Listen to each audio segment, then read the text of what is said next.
Hello! Good morning, good afternoon, good evening mga ka-baby love. Ayan. So, welcome po dito sa ating tutorial kung paano mag-activate ng inyong Ride BNB account. Okay.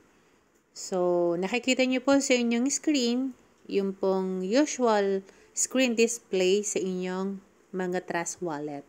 Okay.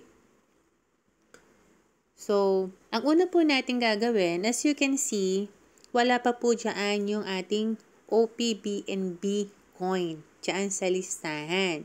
Ang nakikita pa lamang po natin dyan ay yung BTC, yung Ethereum, BNB, yung Trust Wallet na coin, and then Matic. Okay? So, yan po yung usual na nakikita nyo pag open nyo ng inyong Trust Wallet.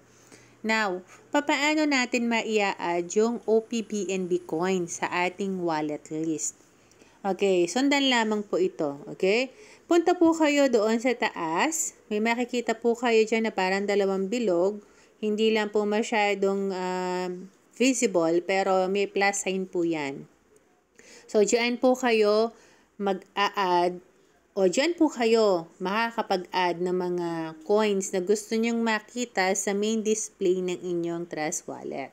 So, pagka po kinlik nyo yan, lalabas po dyan yung daan-daan na mga coins na available sa crypto world. Okay? So, search nyo lamang po. Huwag nyo na pong i-browse pababa, pataas, yan.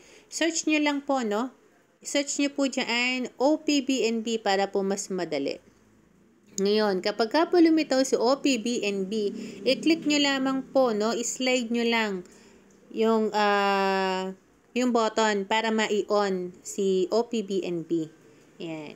Kapag po yan na in-slide nyo na, nagkulay green na yan, usually puro green naman po, no? Yung mag-a-appear sa ating phone, not unless you have the special setup para sa phone display nyo. Pagka po yan ay naka-on na, now, makikita nyo na po sa listahan, sa screen display nyo, si OPBNB. Okay? So, once po na-add nyo na siya, i-click nyo lamang po yung OPBNB na yan. Why? Diyan nyo po makikita, okay, yung inyo pong OPBNB wallet address. Kapag ka po kayo, it's either wala kayong funds or magpa-funds po kayo mula sa inyong mga exchanger o sa kabilang wallet, click nyo lamang po yung receive. And then, it will give you yung QR code. At the same time, pag click po nyo yung copy, ibibigay po sa inyo yung wallet address ng OPBNB nyo. Okay. Let's say, for example, nakapag-funds ka na, meron ka ng pondo sa iyong Trust Wallet under OPBNB. Okay. So, kailangan po 0.0044 BNB para po makapag-activate tayo ng beginner's rank. But I will highly recommend po na minsan po kasi depende yung value ng BNB or sa gas fee. Noong nakaraan po na experience ko, nagtapa po ako ng isang account, pinadalan ko lang ng sakto, no? Sakto girl. 0.0044. Pagdating sa account ko, 0.0043. So, pasobrahan po ninyo kahit po 0.0045. Okay? Para makover lang yung mga gas fee, yung mga kaltas. Okay? Now, punta po kayo doon sa Discover. Doon po sa lower right hand, no? Makikita nyo meron dyan Discover. Doon po sa matagal na mga nagta-Trust Wallet, tapos nahinto, tapos ngayon pagbalik nyo, yan po yung dating nakasanayan nating D-app. Okay? Yan po ngayon Discover na siya. So, pag-click nyo po dyan, may browser na lalabas.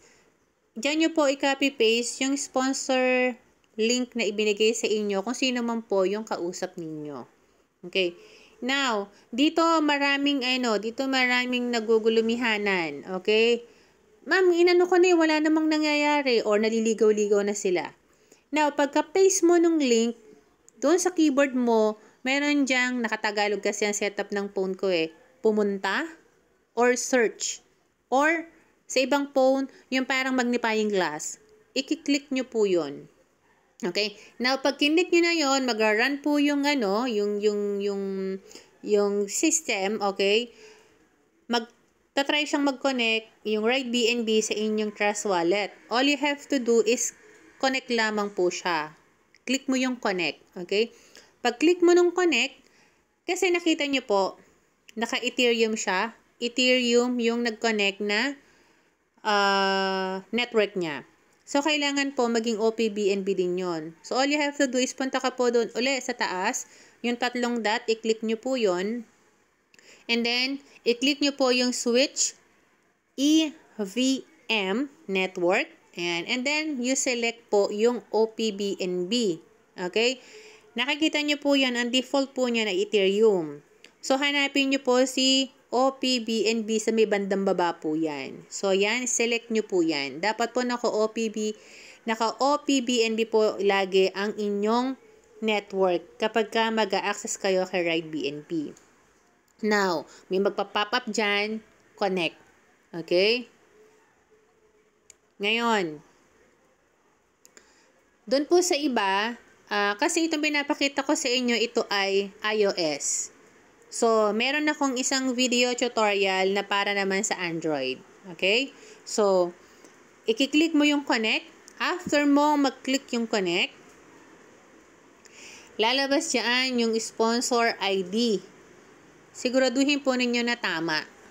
Okay? At meron. Okay? Na makikita kayo dyan sponsor ID. Kapag po na double check nyo na at tama naman, i-click nyo lamang po yung register. Pagka-click nyo ng register, meron po dyan magpa-pop up na confirm. Again, iOS po itong pinapakita ko sa inyong display. Meron po akong isang video tutorial na pang Android kung saan ang nakalagay naman po doon ay approve. Okay? Pag-click nyo po ng confirm, iikot-ikot po yan. Parang kanta ni Sarah Geronimo. Ikot-ikot lang. Antayin nyo lamang po. Huwag po kayong aalis. Okay? Pag pindot nyo po nyan, meron po magpa-pop up sa taas na successfully activated. Parang ganon. So, once po na makita nyo yon, makikita nyo na rin po itong display na to.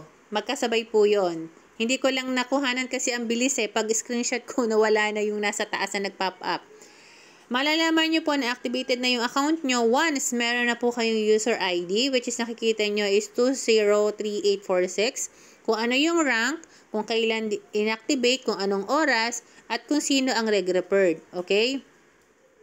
Now, i-take note nyo po yan yung inyong user ID. And at the same time, makikita nyo po dyan yung inyong referral link. Okay? Yan po naman, yan yung isi-share ninyo doon sa mga taong masishare nyo, makakausap nyo, at magugustuhan gawin si Ride BNB para po mapalawak natin at mapaganda, okay, yung community ni Ride BNB. Okay? So, ngayon, kung gusto nyo po na tawag dito, kung gusto nyo po na mag-upgrade, okay, ng rank, okay, ipapakita ko rin po sa inyo. Okay, i-separate lang po natin yung yung video tutorial nito kasi po yung iba mga naka-activated na.